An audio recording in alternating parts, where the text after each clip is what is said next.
from Life Center in Tacoma. And it's funny because when I was thinking about today, I'm like, okay, what could I share? What would be the big nuggets we could get in about 15 minutes? Because I figured I would talk for about 15 minutes about what we're doing. And then we could do like a question and answer so that you're not like, dang, I should have asked. And you can always find me later in the breaks and stuff and ask me if I'd like to. You might not know everything, of course, but this is our 4th year of doing the internship program, and it's our 2nd year of partnering with Northwest. So we've get a little bit of traction. Doesn't mean our numbers have necessarily doubled by any means. We started our very first year with 5, and we currently have 8. So I guess, all the strategies and all of the theories that I could share with you are kind of irrelevant if they're not the right people that the Lord wants in your program. And I think that's one of the main things that we've learned is that it's so important that the right people are with you guys and to not take it personal whenever your numbers are 3 or 7 or 20, and just be in agreement with God, that it's the right people for the right thing. Because the worst thing is to have kids come and then quit halfway through because they were just either not the right person, didn't have what it took, wasn't the right match. So I wanted to start by thinking about what we're doing. I want to think about these 3 things: what, why, and who, because I think the how is in another breakout session with the internship, like how to develop an internship program. So I know that you guys are probably all at different levels. This is either your first time doing it or it's your 4th year or however long. What we found is like we've got to figure out what we're doing. And what we're doing, primary thing that I found that has been the most effective is aligning ourselves with the vision and the values of the church of the house. That has to be step 1. So whatever you're doing, you have got to get time, FaceTime, vision, mission of your church. So get time, make an appointment if you haven't already with your senior pastor. So what we did, I don't know if anybody of you know Dean Curry, but he's just this sweet, calm, he's got this calm and peace about him. So we meet with him a couple years ago, and we showed him the enrollment packet, the application process and all of that, and he's taking it, and he's, oh yes, in this quiet, introspective, and he changes some words, but they were so huge because we were able to finally capture what his heart was. We've got to line up with what he wants. Otherwise, we're doing our own thing, and it really is not going to be productive and fruitful like we feel like it should be. So we have to honor him first. So he inserted the word revolutionary because that's what he believed, because Jesus was revolutionary. So I intentionally did not bring any marketing materials with me today because I want you guys to really do your own thing for your people. But I will say, step 1, get with your lead pastor and know the church's mission, values like the back of your hand first, because from that, you will be able to figure out why you're doing what you're doing. So find out what your vision and mission, know them by heart, literally, and then build off of that. Build your program off of that so that you are helping build a church, but you're also helping to fulfill the mission of the lead pastor. And I would say ask why you're doing what you're doing. This is one of the hardest things that I think we found, because we say, oh, we're developing revolutionaries, right? Well, what does that even mean? We've gotten ourselves to this point where a couple of our kids are so incredibly broken that just this theme of like developing revolutionaries, drawing out the revolutionary side of it is just not cutting it. And great, but what does that really even mean? You know what I mean? So it's like when you have to literally write a vision statement, a mission statement for your internship program that still meets the values and the mission of the church, and be really specific. And the reason why you're going to do this is because when you're speaking to the students, when you're speaking to the parents, they're going to smell if you don't know what you're doing and why you're doing it and the passion behind it. They'll just be like, I don't know. They're just, the parents especially. So knowing why you're doing it. So for us, I think we're kind of even revamping that. We're just going a little bit deeper and saying we're doing this because we want to attack this thing, these rearing and changing the city one person at a time with a holistic approach, with academic and spiritual and emotional and mental and physical. Like, it's not just, let's build our thing and launch pastors and build churches and build programs. It's like these individuals need our great care. And that's what we've been doing. And now we just need to call it that. And we need to be okay with saying, we're going to take responsibility for your child. And it's kind of scary to say we will offer this. Well, if this is a holistic approach for your healing, for your growth, for your all of these things. But that's what we're doing. And we're really committed to that, because if you can change one person, we know it can change an entire city. And we love our city. That's part of the vision and mission, is we love Tacoma. And so we want to change the city through the one person at a time, intentional personal development. We don't give a rip what they end up doing with their life as long as they're following God. We've got kids that want to go into counseling. We've got kids that want to go into business. So it started with, it's like, yes, let's build an internship program. Let's build the church. We're going to raise up 15 youth pastors. We're going to have 25 campuses. And it turned out to be like, no, that's not it at all, because we saw Jesus doing something different. We started getting interest from kids that had nothing to do with ministry, but knowing they wanted to be there in a safe bubble where they could make mistakes and it was safe to do it. And they loved us, and it was all out of relationship. So that is going to bring me to my who. So you got to think about, who are your people? What's your demographic? Ours is right out of high school to about 25. That's our demographic. And it's kind of the basic 101 of marketing, but I'm not going to, I've learned not to assume that everybody understands things, because I didn't even understand it fully when I started. So you got to figure out, okay, what are 18 to 25-year-olds doing? How are they getting information? Any ideas of how 18 to 25-year-olds are getting any information for life? Social media. Yes. So what should be your main sources of communication for your internship program? Social media. Yes. Does everybody have an Instagram for social media for your internship? Raise your hand. Okay. If you don't, you're literally punching yourself in the face. Because you won't create awareness. And we only have 8 students, but the awareness has grown so much. And I think that's part of the reason why they said, hey, Kim, will you come and talk about it? Because we're on social media. We've committed to doing it 5 days a week, Monday through Friday. If we do weekends, awesome. But we've committed to 5 days a week. So there's something really, really cool that you can do. And it took me a while, because I'm now 40 and I'm not 18 to 25. So my 17-year-old can just get on the phone. Oh, this is so easy. You know, and he's posted on 15 different things. And I'm like, what are you doing? How are you doing this? But I want to give you some little trade secrets. I know it's probably a pain in the neck for some of you to even think, and it's really intimidating. Social media might just be like, man, but I'm telling you, it will literally create so much awareness. Because what it does is starts to answer those questions to everybody that's looking at it, what you're doing, why you're doing it, how are you doing it. It starts to answer all those questions. It's like a scrapbook of what you're doing. You can make it whatever you want it to be. So you get to articulate it. Even if you have 2 students, you can make it look amazing, because it is amazing. You guys are changing lives. It is huge. So if I could give you one little nugget, and this is why I didn't bring any papers, because I feel like you guys will know what to do. Like, the papers are for the parents, and the social media is for the kids. So you do have to have both, for sure. I mean, we've got touch cards, we've got little 3-fold brochures, we've got a website. You know, that's awesome. But social media is such a big deal, and I feel like if you miss it, you're missing so much opportunity to create awareness, because what we're doing is literally, I mean, you can see the growth just here. You know, this is kind of the big picture.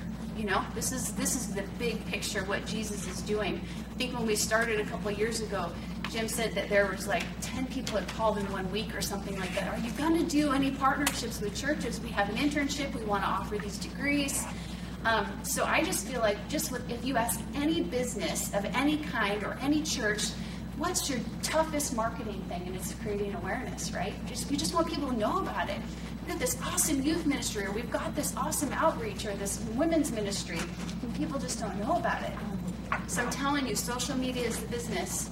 So they're the top three. Number one is actually Facebook. Number two is Instagram, and number three is Twitter. But here's my little secret I'm going to share with you guys. If you go onto Instagram to post a picture, so for those of you, this may be a completely foreign language. You have no idea where you're going. So you'll log in on your app, you'll download it, you'll go through this whole kit and caboodle of creating a username, password that you hopefully write down so you won't forget it or make them all the same. You have to go into all these accounts, Twitter, Facebook, Instagram, and create accounts under whatever your thing is Life Center Internship is ours.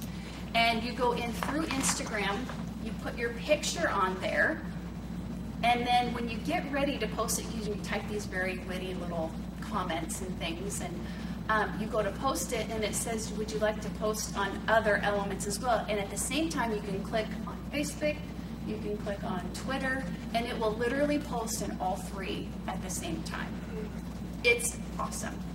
So if you guys want to know visually what that looks like, you can come see me, and what I'll do is I'll take a selfie of us, and I'll literally post it on there, and I'll tag all of you. Okay, so here's another element of this. Figure out your name. When you get on Twitter, when you get on Instagram, use it in social media. It'll say this, that little @ symbol.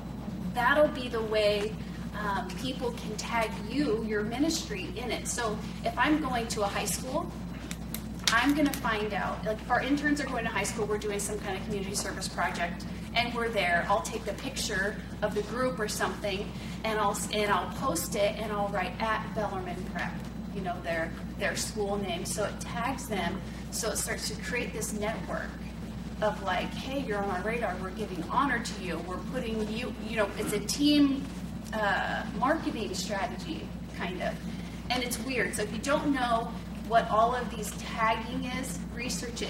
It's really just, you can add it, literally you'll type a little thing, here we are today at Northwest, looking at the bigger picture, how exciting, and then at the bottom I'd put like @Northwest University, so then it will literally alert whoever's running the social media for @Northwest University, it will alert them that we mentioned them in our picture, and they'll be like, oh my gosh, how cool, and then it puts your thing on the radar, like, wow, and then you'll get followers, which is awareness. So I would say figure out your social media.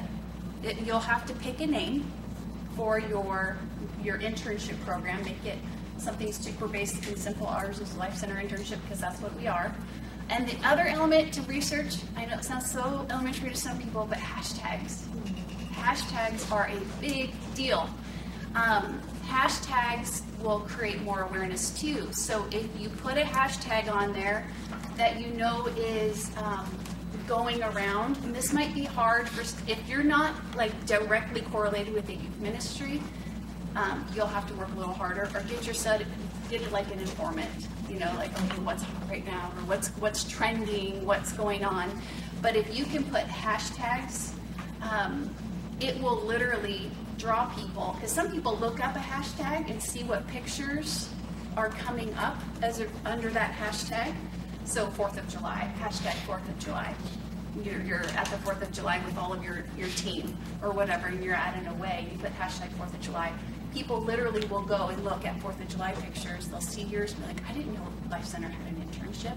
I mean, it's just one more thing. So it's work, because you have to be creative, and you have to try and figure out how you're going to make the capacity in a day to post every day. But once you get it going, either you find somebody that's really good at it and it's so easy for them, or you do it yourself and instruct yourself, which is what I did.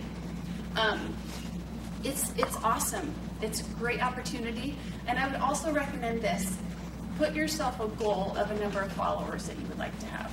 Just set a goal for Twitter, for Instagram, for Facebook. Because then it'll kind of cause you to think about it more and put it in the front. So I don't know if you guys do any annual goals or 6x6s or anything like that at your church, but if you can, under your marketing plan for the internship, add, things like 200 followers in 6 months or whatever that is, you'd be surprised. Like I've had people from India, from our Facebook, we're getting ready to go on a mission trips in June. And this guy from Mumbai Facebook messages us like, hey, glad to see you. When are you coming to India? We'd love for you to visit our orphanage. I'm like, how do you even know about this? Like, what are you talking about? This is so crazy. But it's because of a hashtag, or it's, it's creating awareness. It's random. It's awesome. And then it's also cool because the kids that you'll notice, some of the kids that you didn't know were kind of interested in the internship, they'll follow you, and then they'll start liking your pictures. And then you can kind of go, oh, Zeke Carlson has been liking every picture, but he's never said anything, and he's a junior, so maybe I should start having conversation with him because he's one of only 10 juniors in the whole land that is liking any of our pictures. So maybe I'll make some connections with Zeke. Like, I noticed you've been liking our pictures. Like, what's going on, bro? Do you just love us, or do you want to be a part of it? Are you interested in it? So, it's multifaceted. It's a pain a little bit, but it can also be really fun. It actually has turned out to be really, really fun for me, except for those days when I'm just not in the mood. I'm just like, oh, I gotta get creative. And some days, you can just sit and make pictures. Oh, another little app.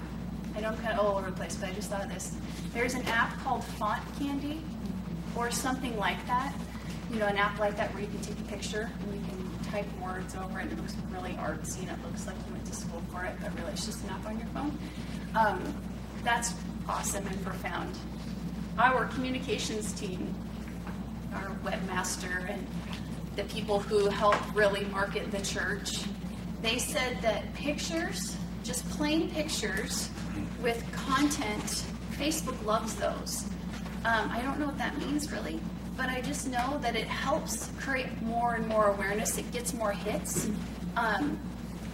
So if you post a picture and then type a couple of words with it, Facebook favors that, and literally it kind of help. I don't know how it happens. There's some mysterious Facebook helper, but those have more impact for some reason, and they get more views. So if you just type words and you post something on Twitter because you're a lot of people do for these profound quotes, add a picture to it because it really does make a difference. I've had the difference between, because it will show you, on your Facebook page, when you make a page for people just to like, you'll see each post and how many people that it reached. And it's fascinating. It just, depending on the hashtags and what you do, it really will have an impact. So it's really, really fun. And I don't know if you guys, those of you who have an Instagram or Twitter account, you are welcome to go and check out what we've done. Our, if you want to take a minute even right now, ours is Life Center Internship on Instagram.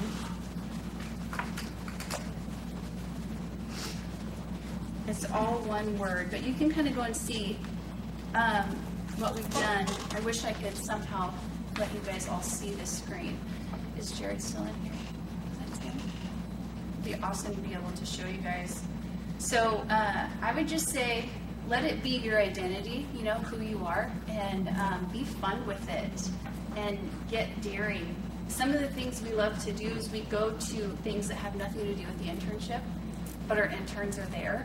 Or it's just like a church event, just the most random things, and we'll take a picture here and there and we'll post it because it shows that we support the whole church.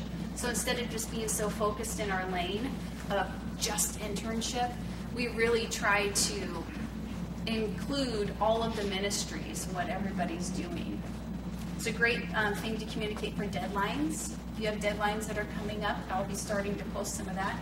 You can do ministry focuses, the different categories, different areas. I don't know what you guys have as far as departments, and what departments you'd like them to minister in and be a part of, but you can certainly do that as well and highlight them. Class times, I don't know if you guys have class times where everybody's in the same room together. Take pictures on those days. just lots of ideas. You'll find that you'll get really creative and it'll become really fun, and it won't always be such a chore. But it is really powerful and effective. A couple other things that I would recommend is if anybody on your campus at all, friends, aunts, uncles, has a good camera and they love to take pictures, invite them to come and take pictures of your interns. It literally takes an hour or less, and just be decisive in your head, plan out the photo shoot, like we want it to be taken around the church, and just get silly ones, get happy ones, and then you have like this stockpile of pictures that you could also use on your Instagram, Facebook, and posts, in their class settings, in their playtime, in whatever you're doing. Just be aware of always looking for an opportunity to take a picture, basically, too, on your own. But use also the resources that are around you. Something else that we did that was helpful, we did get a student that just applied on Sundays. We try not to do that because Sunday service is really like vision and mission of Dean and the whole church, not just the internship. So we try not to make that ask. Maybe once a year or so we'll do like a push, and he'll let the interns take turns for like a full month in all the weekend services. Like they'll come up and pray, and they'll say, hey, I'm an intern, blah, blah, blah. And we have had feedback from that because we do have an online audience, and we do have, like 5 different services, so it's lots of opportunities. So if you can get on stage, either like the slide or one of your interns talking on stage, that's really helpful too. It does help. And I would say the other element is stay closely connected with your youth ministry. That most of our students are from Relationship. They've come every Wednesday. They love what we're doing. They already know what we're about. So just stay really closely connected with your youth pastors. If you don't, it's like what I said before, it's like punching yourself in the face, because that's like your biggest harvest. That's like awesome. And you can just be like, hey, did you know we have a Facebook page? Did you know we have an Instagram and Facebook? It's funny because kids pretend like Facebook is so old, but 82% use it. So I think they're just embarrassed to say that they use Facebook, but they really do. Kim, you have sometimes had information sessions. Do you find that you get most students from one-on-one relationships or these events? I know that you've tried various ways over the years. What have you found most effective as far as reaching maybe those who already know about the program? Yeah, relationship. Yeah, definitely relationship. We do our open houses. Thank you for that, Jim. We do open houses. That's really for parents, but it's important to have those as well. So you could call it a preview day. You could frame it. Sometimes we've done it on a Wednesday on youth night. That's our youth night. And said, hey, kind of be an intern for a day type thing. Those are great, but that's really student-based. And then we've done open houses that are like on a Saturday, where that's really parent-based. Jim has come to a couple of those and spoken at those. Those are more of like, here's some more details about the deal.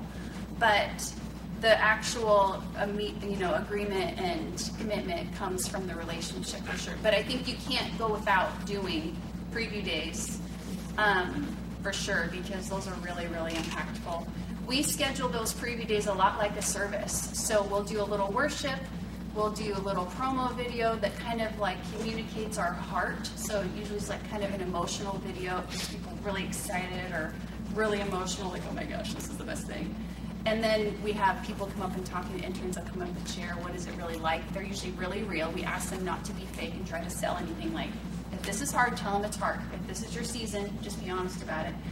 We're not trying to talk anybody into it. In fact, we're kind of the opposite. We've tried to talk people out of it because we don't want them making emotional decisions. We want them to really be there because they're supposed to be there. And then usually the director and myself will have some turns talking. We'll have Northwest there, which they're awesome. They will come if you give them advance notice and represent Northwest for you, which is really great because sometimes they have questions that either we haven't learned yet or they can answer way better than we could ever do. And they can really communicate the seriousness of this partnership and how committed that they are to it, which is really awesome. We're grateful for that. We have a booth every Wednesday night on our youth night for the internship, and I hardly ever have people come to it. but I do it every week because it's consistent and because they'll know my face and because they know that we're serious. Just presence alone is a big deal. So I would just say whatever you're doing, don't get discouraged. If you just feel like you're not connecting, if you just feel like you're not getting any traction, because really, over time, it works. I would say, I would anticipate that maybe not this year, but the year after, we're going to probably at least double, just because we've been consistently communicating our heart and our vision, and the interns can speak for themselves. As the longer you go, the better it gets. And so, just the consistency for these kids is awesome, and they'll grow to trust and see the program. I think a lot of parents, I don't know what your guys' experiences, but internship is kind of a bad word. I think people think it's just setting up chairs, and I think we all know that that's not the truth at all. It's so much more than that.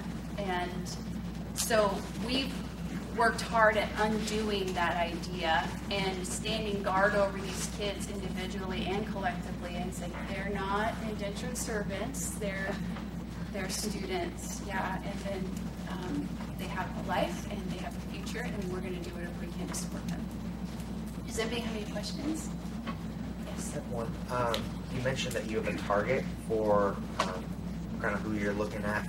Now, just curious about your program, do you allow adults to participate in the program even if they're maybe outside that target range but are interested in the program? Yes. So we had, that was a great question, a 27-year-old guy. He was a single dad. Mom was raising him, and he was in the Navy, and he started the year, we tried to talk him out of it. We're like, bro, you're not, this is crazy. You work all night, and then you're going to try and come and be up all day. And we're like, oh, buddy, and he's like, no, I'm going to do it. And it turned out he lasted 3 months, and he finally was just literally like sleeping during the whole day, every day, just about sitting up. And so he finally just called it. And I think we're willing, it's really hard at that age usually because there's a lot more life responsibilities. And so we just try to do a really good job at being like, I know you're excited, but could you just maybe serve and volunteer?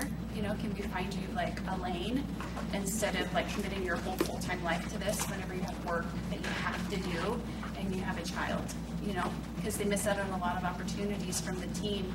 And we care a lot about the team staying together and doing as much together as they can, because as soon as one goes off and misses a couple things, then, it's like they start to feel isolated and, they're not a part of things. So we could do a better job at saying no, but when somebody is really passionate and is like, no, I'm totally committed to do this, we're like, okay, we'll try.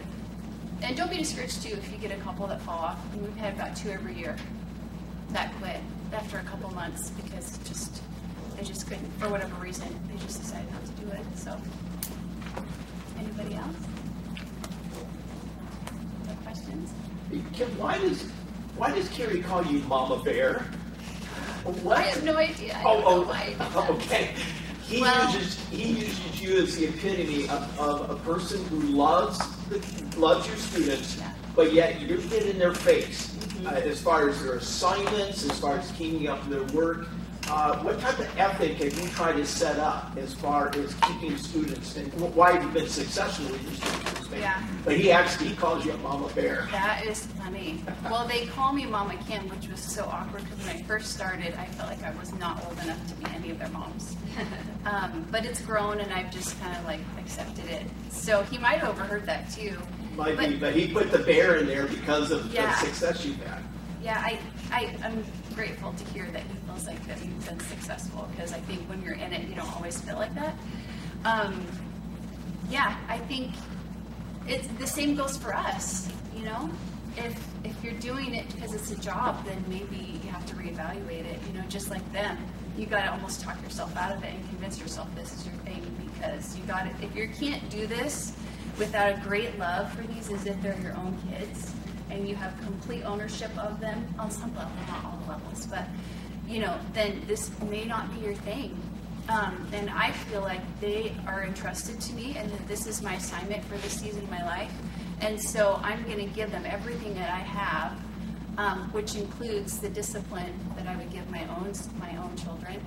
And yeah, it becomes not hard. It's emotional, you know, because it's like frustrating or disappointing, but it's not hard. It comes out. And I think I tend to just try to really be present for them and just stop what I'm doing if I sense that if it's a moment where it's like, they're not trying to just get my time, but you can see it in their face, you're like, okay, they need some time. I'll either stop right there and go meet with them right away for 5 to 10 minutes, or I'll say, we're gonna get together this week, or I'm gonna make an appointment with you, with Brandon, to make sure you're getting what you need. Yeah, you have to be honest with them though, you have to. A lot of these kids, I don't know what your guys' demographic is, but Tacoma is called the most church city in the United States, which I don't know if that's true or not, but that's the word going around. And we have a ton of fatherlessness, like crazy. And so we have a unique demographic, and we've got a lot of loving on these kids to do. But they really love the structure, and they love it when we tell them no, and we love it when we hold them to a standard because they've never been held to a standard before. They love boundaries, and as you keep those consistent boundaries, all of a sudden you see them start to grow because they're safe, and then they can be creative. If you start seeing kids being creative, that's like the highest level of the psychology. Like that's the best you can possibly get out of someone, is because they feel totally safe, feel like they're going to be okay, they have permission to speak, and all of that. So yeah, so that's our goal, is to get them to that point. Kim, talk a little bit about, have you been able to use some of the pastoral staff, some of the people to be in front of your students, and it's sort of internal marketing? Talk a little bit about that, or maybe some ideas for it. Yes. So we try to get as many pastors as their calendar will allow for, and that we feel like, really want to be connected with our students, which is all of them. On Fridays, we have classes, leadership, discipleship, practical tools. So we invite them in to come and talk for an hour and connect with them. And it really helps to kind of build that community like you're talking about. Yeah, for sure. And if they have an event, we try and say yes as much as we can, to support what they're doing, especially if it's a big thing and it's going to have a really big need and impact. Then we'll try to be good about helping. But we really do guard their time a lot more than we used to. We used to feel like we had to say yes to everybody, kind of, and be like, oh yeah, that's what the point of this is, and it's not. But yeah, as many voices as you can bring into their lives too, yeah, that's the better. Even like outside speakers outside of your church is awesome, because if you're the only one they're hearing from, then that's not always a good thing either. I think you had some very significant speakers, almost international speakers, and you were able to arrange your schedule where they were able to talk just to your students. Yes. If I remember right. Yes, we're so grateful because Pastor Dean he's a world traveler, and so he makes friends around the world, and people from India and from Africa and all of that, which is another great thing for your radar. If you're lead pastor, just keep your ear to the floor. Is he going out of town? Is she going out of town? Is he going somewhere? Are they going to be having people come into town? Dean's great about saying, hey, will you ask him if we can get this on the radar, because so-and-so is coming into town in 2 weeks, and we will literally move everything around we can to get time with them. There's one guy, Sunil Sartar, that was just in town. He's in town a lot, but he's literally intentionally trying to break the caste system in India. So when he comes, you just blows your mind, and it's just his approach to religion and Jesus and around the world. So yes, take advantage of anybody you can possibly have, pull them in. Pastors' luncheons, retired pastors' luncheons we had Planned Parenthood, the ministers and the leaders from that coming, and just any luncheons, any private kind of things. We'll have the mayor come sometimes for a luncheon for some random reason. A lot of closed doors meetings, and they're usually invited to those to serve. Even if they're just serving the food and cleaning, they're kind of able to be a fly on the wall. And Dean loves that stuff though. So I would just say listen for those kinds of opportunities for sure. Somebody had their hand raised. Yes. Yes. We're starting for the first time the program at our church.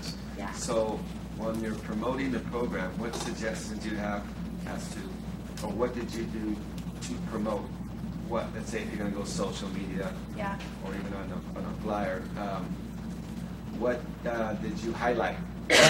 Come to learn, come to earn. What suggestions do you have? Yeah.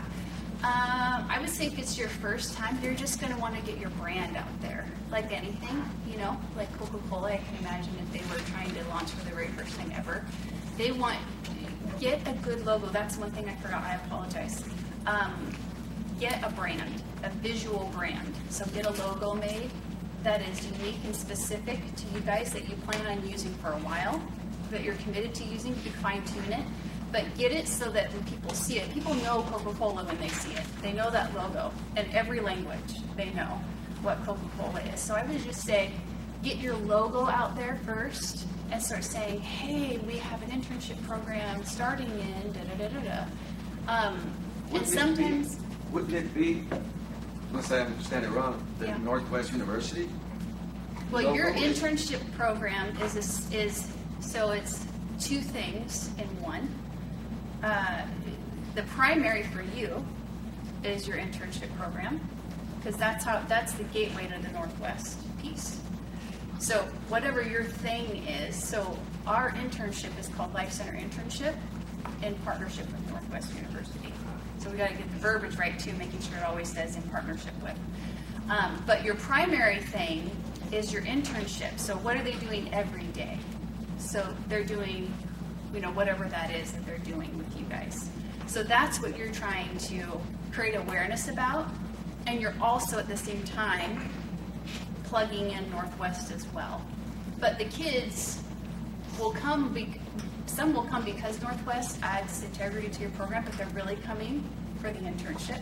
So that's why you're going to want to like go heavy internship, I would think. If you guys, anybody disagrees, jump in.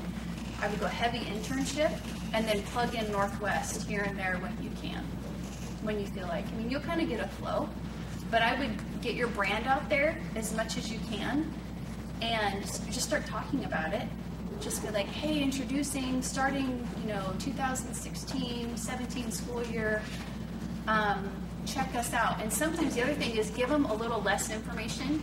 Don't give them everything right away. But you could put in your link to your website or your Instagram or whatever to kind of get them doing a little bit of the work and doing a little bit of the digging. Does anybody have anything else to add to that? I think a great resource if you're just starting is to go to Northwest's website and to look. They list all of the CPPs, and then there's links to each of their websites. So if it's helpful to go to some of the other CPP sites and see how they marketed and just kind of start following those rabbit trails to see, oh, that can work. Our team is capable of doing that. We can do a promo and put it on YouTube and have that on social media. We can do the photographs. That's helpful to see what else is being done, so you're not having to reinvent the wheel. Yes. Yes. And videos is probably intimidating because you need a guy or gal that knows how to do the footage, edit it, and all of that.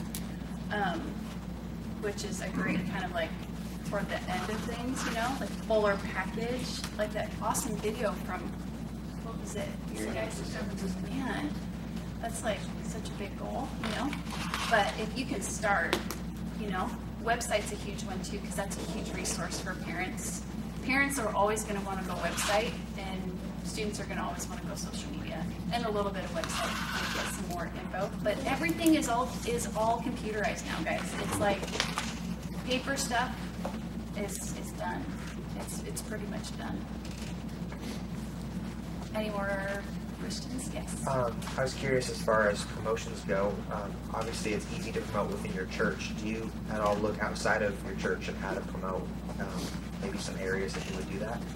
Yeah, we've considered it, and I think we try not to go overboard with that.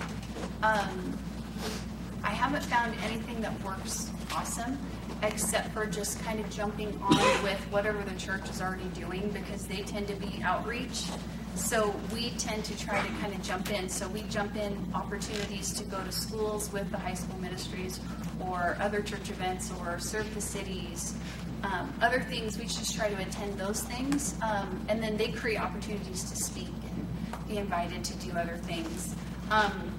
People will try to approach you about like fundraiser type things, you know, like TNT fireworks. And that's great, but I just feel like if you're doing a good job at the basics, that will come. You know, it'll draw people in. And if you go somewhere, that's where the social media is so helpful, because you can hashtag or tag businesses or other places that you kind of want to be able to partner with, or you kind of have like a, I don't know, you know, affinity for, to start building. Or if you invite a speaker in, that's another great strategy, to speak to the students. Ask them what their Twitter handle and their Instagram name is, and then when you go, you post a picture to honor them, and you tag them in it, and it just starts connecting, you know? Nowadays, networking is everything, you know? Networking is the way people do everything, and the social media thing is the best way to do that, is to connect all those dots. Probably about time to wrap up unless there's any Yeah? specific questions. Anybody else? Kim, you guys have a nice video. I mean, don't, you're talking about the others, but that, you have a killer video. It's very effective. And it's funny because that video it's great. It's of last year we did a video of 5 interns, and they wrote these words on the board that they felt like were their word, like unworthy or depressed. And so then they painted it in this awesome picture of Tacoma and everything. But it didn't really explain a lot of the why. Like, I feel like I would personally like their video to have that over what we have. So it's like trial and error, you know, but it's a good thing to have. But it's a good student one. It's an emotional one. But now we kind of need to add like a fact one where we are doing a little bit more sharing about what we're doing instead of just that. But thank you for saying Kim, that. thank you so much. Let's